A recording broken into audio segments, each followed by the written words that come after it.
우리 정치의 맥과 혀를 시원하게ตื้어드립니다. 정치일다 김성태가 풀어줍니다. 정치의 맛. 협치 전문 기술자, 분쟁 조정 해결사 김성태 국민의힘 중앙위원회 상임의장 모셨습니다. 어서 오세요. 예, 안녕하세요. 김성태입니다. 정치 뉴스 많아요. 두루두루 좀 여쭤보겠습니다. 먼저 이것부터 얘기하죠. 한국노총이 이제 윤석열 정부하고는 얘기 안 하겠다, 경사노위도 안 하겠다, 이렇게 얘기합니다. 사실상 2016년도에 그때 1월 달에 7년 5개월 만에 박근혜 정부 당시입니다. 네. 그때 한국노총이 당시 정부가 추진한 일반 해고 정리 그 가이드라인을 그때 박근혜 정부 노동정책에 그걸 좀 밀어붙이니까 거기에 반발해 가지고 노사정이 불참했어요. 그리고 7년 5개월 만에 지금 이번에 다시 노사정이 불참을 결정하게 된 거죠. 윤석열 정부, 윤석열 대통령 될 때는 한국노총이랑 친구로 잘 지나겠다, 친구로 잘 대해주겠다, 이렇게 얘기했는데 친구를 너무 적대시하고 막 몰아붙여서 그런 거 아닙니까? 지금 윤석열 대통령 입장에서는 상당히 그 후보 시절에 정말 프렌들이 그런 노조한테 잘하더구만요. 가지고 파격적인 당시 후보자로서의 한국노총이 깜짝 놀랄 정도로 간담회 이후에 그 김성태가 다 만들었다는 얘기 있었어요. 그래서 다들 감사하고 고마워했고 되게 전향적으로 잘했잖아요. 그리고 이제 사실상 노총위원장이 정치적으로는 특정 후보에 더 관심이 많았다는 것은 이 자리에서 이야기하지 않겠지만은 그럼에도 불구하고 윤석열 대통령은 그 서운함은 다 접어버리고 노총 방문하고 정말 손 잡고 분위기 좋았어요. 일 됐는데 요 근래 하여튼 많이 꼬였어요. 이게 이제 지난번 정부의 이제 주 52시간 그런 근로제 개편하고 요즘 노조 회계 투명성 확보 이런 문제, 노동계획 문제들이 이제 사실상 그동안 노동계 불만이 지금 폭력 시위로 불린 그런 한국노총 산하 산별 노조 이제 금속 노조 간부를 체포하는 과정에서 이제 이 분출된 것이죠. 이게 경찰이 이게 너무 진압하는데 너무 좀 한 번만 어떻게 그냥 잡아가면 되지, 그렇게 폭행하는 거는 좀 이거 너무 심각한 거 아닙니까? 그러니까 물론 이제 그 막루 위에서 그 이제 포스코 광양제철소 앞인데 도로입니다. 도로에서 이제 막루를 설치하고 그 한 7m 높이에서 이제 위험하잖아요. 그래서 밑에 안전 펜스도 이제 설치하고 했지만은 위험하니까 그걸 이제 좀 내려와 달라 그랬지만은 그렇지 않고 그걸 이제 그래서 진압하는 과정이 되다 보니까 쇠파이프 휘둘고 그러다 보니까 그게 진압하는 과정에서 또 플라스틱 파이프지만은 또 감정을 건들게 한 거고. 그렇게 하고 구속시키니까 이제 폭발한 거죠. 아니 경찰이 잡아가는 것까지는 이해가 하는데요. 그렇게 폭행까지 해야 됐나? 이거는 좀 국민으로서는 좀 무서워요. 그러니까 그 도로 한복판에 그 불법 도로 증거잖아요. 거기다가 막루를 설치한 거거든요. 그러니까 교통 체증도 상당히 컸어요. 알겠습니다. 그 부분은 제가 경찰한테 따질게요. 제가 그렇게 하세요. 상임의장님한테 이거 물어볼 건 아니었어요. 근데 의장님 경사노위 대화 불참 선언했습니다. 탈퇴는 아직 안 했고요. 한노총. 그러면 얘기하겠다는 얘기인데 가서 손 잡아주는 게 또 정치의 역할 아닙니까? 근데 끝까지 이게 너희들하고는 얘기 안 한다 이렇게 평행선을 달려서야. 이 지금의 정치가 기업이면은 망해도 수없이 망한 그런 상태입니다. 맞아요. 말은 바로 한마디로 정치 현장에 지금 주인이 없는 거죠. 망해야 되는데 근본이 없죠. 자, 이런 이제 엄청난 갈등 행위가 이런 어찌 보면 망국적 정치 행위 자체가 결국은 사회적 갈등을 불러일으킨 거죠. 이 갈등을 부추겼죠. 오히려 이제 결론은 이 엄청난 사회적 비용을 지불해야 되는 상황이 된 거예요. 그렇죠. 자, 양대 노총 또 이 양대 노총이 이제 대정부 투쟁 그리고 심지어 이제 윤석열 정권 퇴진 운동까지 벌인다는 거 아닙니까? 이게 한마디로 국정을 좀 국민 통합으로 이렇게 통합의 힘으로 가지고 지금 현재 경제위기, 금융위기를 극복해도 뭐한데 사실상 이런 엄청난 사회적 갈등을 지금 양산한 그 결과를 가지고 예. 노정 간에 엄청난 충돌이 일어나고 예. 거기나 다른 사회적 불안과 엄청난 비용을 치러야 한다면은 이건 정말 불행한 거죠. 자, 불행합니다. 그런데 네. 김문수 경산노위 위원장, 한국노총이 계속 투쟁 방침으로 간다면 그 MG 중심의 새로 고침 노동협의체 아니면 좀 지역 산별 조직하고 대화에 나가겠다 이렇게 얘기하는데 이건 또 그동안 사실상 한국노총 입장에서 유일하게 예. 이 노사민정회의에 이제 그나마 사회적 대타협 기구인 여기에 김문수 이제 경사노위 위원장을 갖다가 교체해달라고 지속적으로 요구를 했어요. 네. 그렇다고 해서 또 뭐 용산 또 윤석열 대통령 입장에서는 임명한 지 얼마 안 된 그런 노사정 위원장을 하루아침에 교체하기도 어려운 거 아닙니까? 예. 뭐 그러니까 이거는 김문수 위원장께서도 이런 교체의 논란 속에서도 절대 밥숟가락을 놓아서는 안 되는 거예요. 아, 그래서 예전에 보면은 네. 1998년도 이 노사정위원회가 DJ 정부 시절에 만들어졌어요. 예. 그때 초대 이제 노사정위원장이 한강홍 위원장인데 예. 그때는 IMF를 극복하기 위해서 그때 이제 DJ 대통령 당선자 신분으로 양대 노총을 만나면서 네. 사회적 대타협 기구를 만들자. 그렇죠. 그래서 만들어진 게 노사정위원장이에요. 예. 위원회예요. 예. 그래서 그때 어찌 보면은 임금 삭감 그리고 고용 유연화 사실상 이 눈물의 이 비정규법이 그때 만들어졌어요. 파견 네. 근로제 이런 게. 네. 그렇게 하고 이제 정리해고제도 도입되고 그랬죠. 네. 그래서 일방적으로 이때는 사실상 노동자가 많은 희생을 강요당하는 그런 사회적 합의였어요. 예. 민주노총이 그때 한번 참여하고 25년 동안 지금까지 이 노사정 사회적 대타협 기구에 참여하지 않았습니다. 예. 그나마 참여해가지고 맥맥을 유지해온 한국노총이 이번에 또 이제 뭐 참여 중단 선언을 한 거니까 상당히 예. 불행한 일이죠. 자, 불행하죠. 지금 이 정부 노동개혁 이렇게 한다는데 너무 일방통행이고 노동자들한테는 지금 배척받고 있잖아요. 자, 그렇지만은 네. 잘 못하고 있잖아요. 저도 뭐 노동운동을 하고 네. 심지어 중동 건설 현장에 가서 노동도 해본 사람이지만 과거처럼 장신 같은 저임금 노동운동에 진짜 노동이 혹사당하고 네. 또 관리자 사용주들의 일방적인 노동 행위에 우리가 진짜 노동권을 완전 상실한 그런 비민주적 그런 노동 현장은 이제 과거보다는 현격하게 줄었어요. 이제 노동단체들도 노동조합도 네. 책임 있는 우리 사회의 경제 주체로서 사회적 책임 그런 걸 다 해야 되는데 네. 아직까지 그 인식은 안 되고 있어요. 알겠어요. 그게 좀 안타까워요. 자, 그래서 노동개혁의 속도가 안 나고 있습니다. 네. 잘하고 있진 않죠. 그러니까 이 노동개혁이라는 건 저는 이 자리를 통해서 밝힙니다만 네.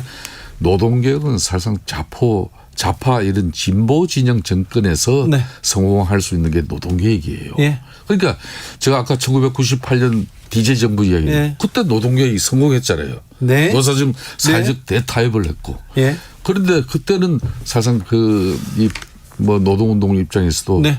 국가적 그런 정부의 어려움을 이해를 했죠. 자, 윤석열 근데 정부의 공약 그리고 윤석열 후보의 공약 그리고 윤석열 정부의 노동 개혁의 그림을 좀 그리는데 일조하신 분이니까 물어보는데 예. 지금 방향은 잡았는데 속도는 안 나고 있어요. 잘 되고는 있지는 그러니까 않지. 이 노동개혁은 사실상 이게 보수 진영에서 정권을 잡고 나면은 네. 세계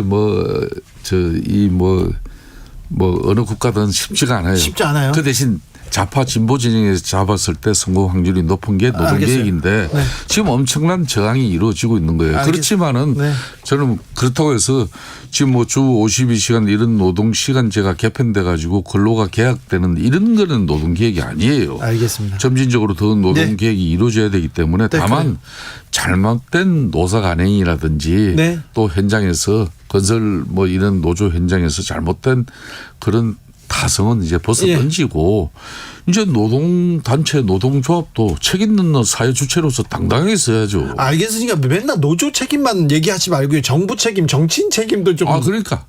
네. 좀 이런 때일수록 이제 그만큼 이제 이 보수 정권에서 노동개혁은 어렵다. 노동계에 엄청난 저항에 부딪힐 수밖에 없는데 이럴 때일수록 대화를 위한 노력은 더 충분하게 해야죠. 알겠습니다. 그러니까 뭐 김문수 위원장께서도 네. 뭐 양대 노총에서 노사정 위원장 내려오라 그런다고 밥숟가락 놓지 마시고 네. 더 적극적으로 이분들하고 대화하고 타협하는 모습 보여야죠. 보여야 되는데 그게 경산호위 위원장이에요. 역할 아닙니까? 그렇습니다. 그런데 지금 윤 대통령 지금 역사에 남을 정도로 노동개혁 잘하고 있다 이렇게만 소리치고 있어요. 저기만 아니 노동계 잘 보이려고는 생각을 안 하고 자꾸 용산한테 잘 보이시려고 하시니까. 그 부분은 김문수 위원장께서 이제 좀 노동계가 아픈 목소리를 지금 윤석열 대통령께서는 많이 하고 있잖아요. 그런 측면에서는 노사정 위원장은 노동계를 또 아울러야죠. 알겠습니다. 대화해야죠. 윤석열 정부 내내 대화 중단할 수 있다는 한노총 위원장의 얘기가 있는데 대화하자는 얘기입니다. 그러니까 정치를 좀 풀어야 됩니다. 자, 최저임금은 어떻게 될 것 같습니까? 어떻게 돼야 된다고 보십니까? 자, 이번에 이제 뭐 양대 노총이 노동계 이제 요구안이 최저임금 이제 12,200원이 돼야 된다고 이제 요구안을 냈어요. 네. 그런데 이 노동계 요구대로 만일 내년도 최저임금이 24.7% 올려버리면은 자영업자 19만 명이 실질적으로 이제 1인 자영업자가 되는 거예요. 그러니까 이 고용원이 없는 자영업자는 늘어나는 거고, 예. 그리고 고용원이 있는 자영업자는 줄어들 수밖에 없는 거예요. 근데 처음에 노동계에서 이만큼 올려달라 24.7% 말은 했지만 일단 질러 보는 거 아닙니까? 아니 질러 보지만은 이제 네. 대체적으로 2018년, 2019년 그러니까 문재인 대통령 들어서고 최저임금을 2년에 걸쳐 가지고 좀 엄청나게 올렸죠. 네. 네. 그래서 이제 그 비용을 이 소상공인이나 자영업자, 중소기업은 감당이 안 됐었어요. 근데 5년 평균을 놓으면요. 1, 2년 차는 많이 올렸는데 5년 평균은 원만했어요. 뭐 많이 올리지 않았어요. 박근혜 5% 정부 6%대 뭐 그랬죠. 네. 그런 거는 있습니다만은 하여튼 지금 현재 이 최저임금 부분은 어떻게 보면은 외국인 노동자에게는 가만히 앉아 있어도 임금 인상되는 좋은 제도예요.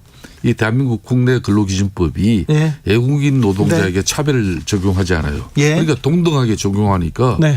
최저임금의 급격한 인상은 보통 외국인 노동자들이 일하는 현장은 3D 업종, 주로 중소 뭐 네. 이런 자영업 아주 그냥 겨우 입에 풀칠하는 그런 현장이에요.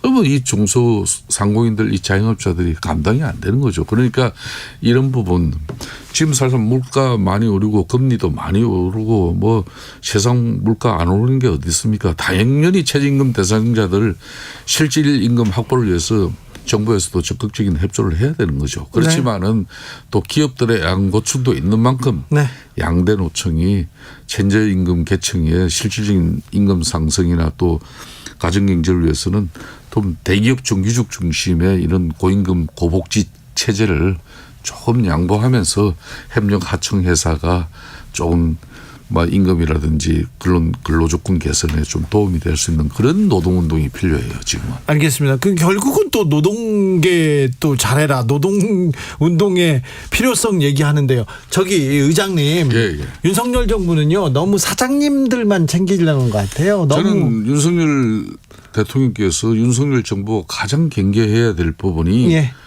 혹시 친기업 정부다. 네. 반노동 친기업 정부다. 이런 소리를 결코 들어서는 안 된다고 봐요.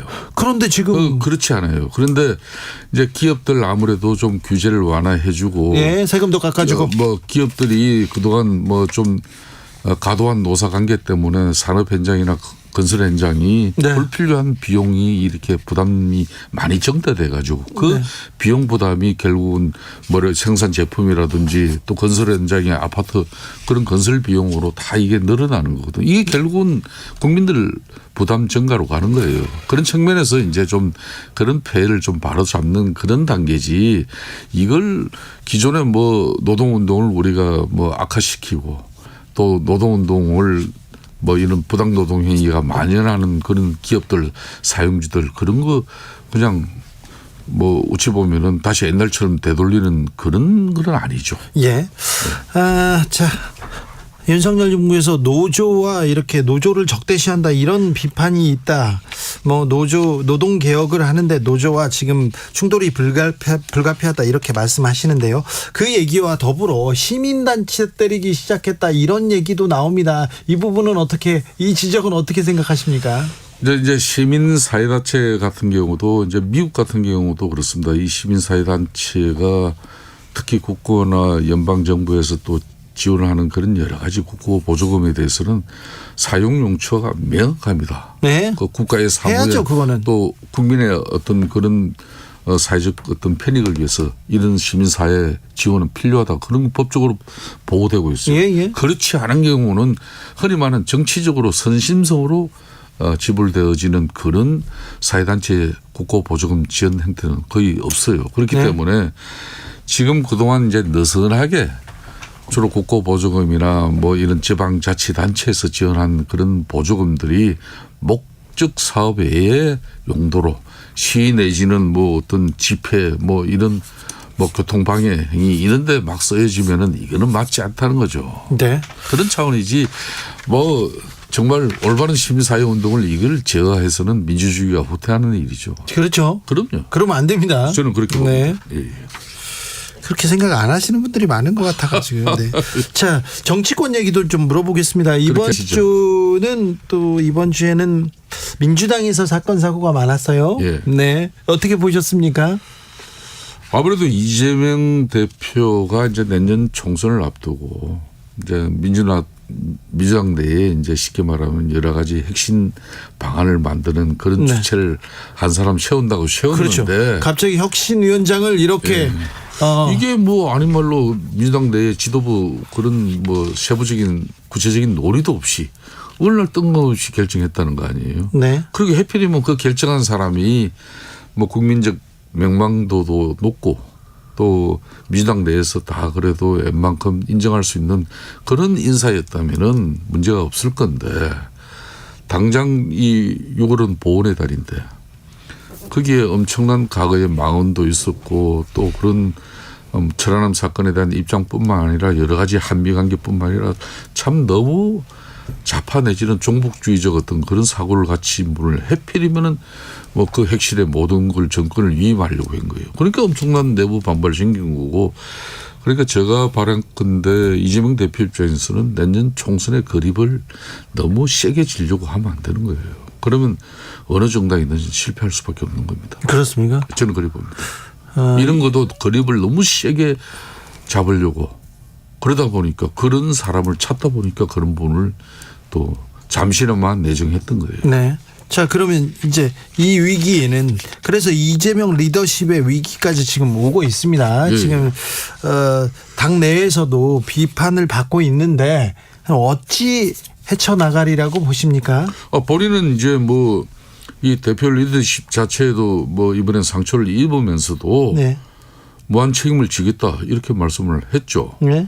그 무한 책임을 어떤 의미로 우리가 받아들일 것이고 어떤 뭐 실체적인 본인의 이제 행동이 나올 것인가 그걸 지켜보고 있는데 아직까지 안 나오고 있죠. 네. 제가 볼 때는 어떻게 할 것 같아요? 이거는 뭐 그 무한 책임을 지겠다는 건 뭐 그 당시 며칠 전의 상황에 대해서 뭐 그때 상황의 본인의 심정이고 입장이었던 것이 이걸로 뭐 지금 현재 민주당 내부에 불불 끓고 있는 그런 걸 잠재우고 본인이 마음을 비우고 본인을 털어내면서 어떤 무한 책임을 지겠다 이건 아닌 것 같아요. 제가 볼 때는. 그래요? 네. 아니면 책임을 진댔잖아요. 그러니까 한번 지켜보시면 알겠지만 네. 절대 이 책임이라는 게 그렇게 쉽게 지어지지 않습니다. 그래서 아니 사퇴시켰잖아요. 사퇴시키고 이제 또 저 혁신안을 다시 내겠죠. 혁신위원장을 모시든가. 혁신위원장을 모시는 방법이 네. 전격적으로 당대표 본인의 뜻에 의해서 지도부 상이나 또 의원총회를 통해서 민주당 내부의 충분한 공감과 뭐 논의 결과물로 뭐 어떤 그런 핵심 기구를 발족시켜야 된다는 걸 이번에 좋은 교훈으로 아마 삼아야 될 거예요. 저기 국민의힘은 뭐 하고 있습니까? 그 이야기 물어볼 줄 알았습니다. 네. 우리 국민의힘은 네. 지금 이제 집권당의 면모를 갖추는 노력을 많이 하는 것 같아요. 지금 몇 달째 지금 갖추려고 노력하기만 합니까? 뭔가 실력을 보여줘야 될 거 아니에요. 그러니까 이제 첫째는 당의 안정을 찾았잖아요. 안정을 찾았다고요? 당내 분레파음이라든지 어떤 갈등이라든지 그렇고 인해서 당정 간에 좀 뭐 이 분레파음이라든지 이런 볼썽사나운 모습이 많이 없어졌잖아요. 그 자체만 하더라도 사실 집권당은 안정을 가장 중시하는 겁니다. 안 보이는 작전. 예? 안 보이는 작전. 뭐 안 하는 작전입니까? 아, 그건 아니죠. 네. 지금 김기현 당대표가 역대 아마 당대표 가장 많은 지금 공개 활동을 지금 하고 있어요. 역대급으로 조용한 지금 활동하고 있는 거 아닙니까? 언론 보도에서 좀 조용하게 비춰지지 예. 실질적으로 본인의 공개적인 일상 활동은 가장 많이 스케줄을 잡고 있습니다. 그러니까 당대표실의 사무처 요원들이 아주 힘들어요. 자, 그런데요. 예. 얼마 전에 이준석 전 대표가 뭐 나는 노원으로 간다. 공천 못 받으면 무소속으로라도 간다고 이렇게 얘기했는데 이준석 공천을 줄까요? 안 줄까요? 벌써부터 관심이 많은데 어떻게 보세요? 이걸 미리 뭐 답을 내면은 그래도 아시잖아, 답을. 유권자들이 재미도 없죠. 재미없죠. 다 아시잖아요. 그러니까 원래 총선 선거를 앞두기 전에는 당내 다양한 갈등 구조를 어느 당이 그래도 국민적인 납득이 갈 수 있는 선상에서 해소를 시키고 또 어떤 답안을 만들어서 국민들에게 이렇게 우리 총선에서 우리 당에게 표를 달라 이런 그림을 만들어내는 겁니다. 그렇기 때문에 민주당도 지금 현재 저 어려운 구조지만은 지금 당장 쉽게 그렇게 뭐 국민들이 납득할 만한 수준의 민주당 내에 뭐 계획 방안이라든지 안정적인 어떤 그 답이 안 나옵니다. 아니 이준석 전 대표가 그 정도 그 답은 10월 11일 12월 돼야 이제 붙여야 됩니다. 아니 근데 이준석 전 대표가 무소속으로라도 또 나간다 이게 공천 못 받을 것 같다 이런 얘기 아닙니까? 아니 그래 해야 공천을 주는 거 아니에요? 그래요? 아 그런 건가요? 그러니까 뭐 이 공천은 사실상 내년 민주당이나 국민의힘도 내년 2월 달인데 그 안에 이제 다양한 공천을 희망하는 목소리들이 다양하게 나오죠. 그런데 그런 측면에서 이준석 전 대표의 그 목소리도 그런 목소리에 하나죠. 국민의힘이나 민주당이나 이렇게 국민이나 민생보다는 저기 뭐 당권, 공천 여기에 더 많이 신경을 쓰는 것 같아서 국민 입장으로는 좀 서운합니다. 제가 총선을 앞두고서는 현역 의원들 복막 산천에 주고 있는 조상도 흔들어 깨가지고 본인 공천 받을 수 있을런지 없을런지 모든 게 거기에 집중된다 그랬지 않습니까? 그러니까 지금 이제 당 체제가 앞으로 이제 뭐 공천관리위원장이나 또 선대위가 어떻게 꾸려지고 그런 게 이제 이번 정기 국회를 마치고 이제 가을 찬바람이 불고 11월 12월 달이 되면 이제 그런 것들이 이제 현실화되죠. 알겠습니다. 그 안에는 의원들은 각자 지역구 관리 열심히 하고. 아이고 참 국민들은요 속이 터져요. 경제가 어렵고요. 살기 힘든데 자꾸 찬바람 때까지 내년까지 이렇게 얘기하니까 좀 답답한데. 그러니까 오늘 저는 이제 국회가 확실히 원내대표 체제가 좀 바뀌고 나니까 박광훈 원내대표 또 윤재욱 원내대표 여야 원내대표 간에 지금 합의가 됐잖아요. 뭐 두 건 뭐 후쿠시마 원전 뭐 오염 TF 꾸리고 선관위 관련해서 선관위 또 국정조사하고 이렇게 이제 합의를 하나씩 해 들어가고 쟁점 법안들도 이것도 좀 서로 좀 양보하면서 조율해가지고 합의를 시도해가지고 만들어지면은 대통령 거부권 행사 못하는 거고. 그만큼 사회적 갈등 이제 줄이는 거고. 서로 이런 때 사회적 대타협도 만들기 위한 또 여야 간의 지혜를 모으면은 노동계도 좀 많이 변화되는 거죠. 지켜보겠습니다. 정치가 달라져야 돼요. 그럼요. 정치가 달라져야 됩니다. 정치가 바로 서야 우리 사회가 좀 바로 설 텐데. 여기까지 듣겠습니다. 예, 감사합니다. 김성태 국민의힘 상임의장이었습니다. 정치 피로,